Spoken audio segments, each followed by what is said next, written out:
Hi guys! For today's video, mag-taste test po kami ng cake. Dalawang cake na sikat. Goldilocks tsaka Red Ribbon.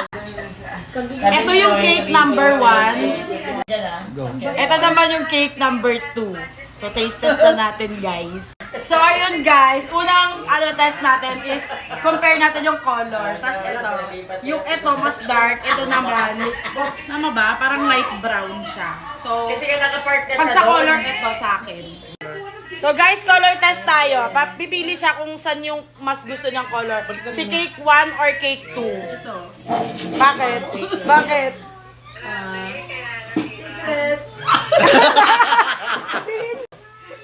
So, anong color test tayo? Anong mas niya? Cake 1 or cake 2?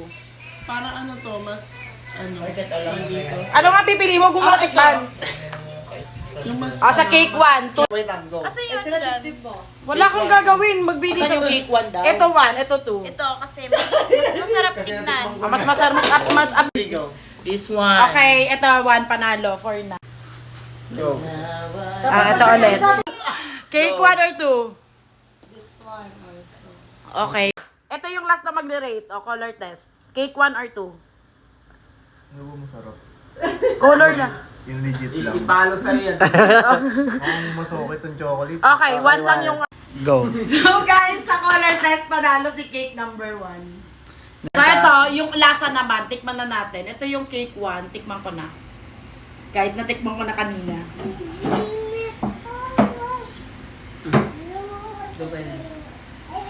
Sa 2 naman.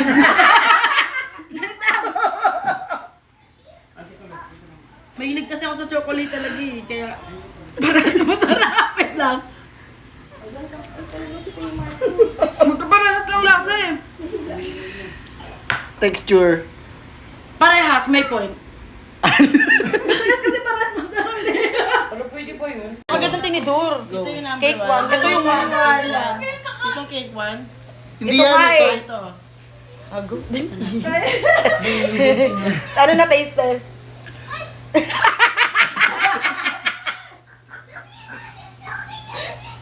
Ayan. Ito nga eh. Ontihan mo lang kasi. Para ano.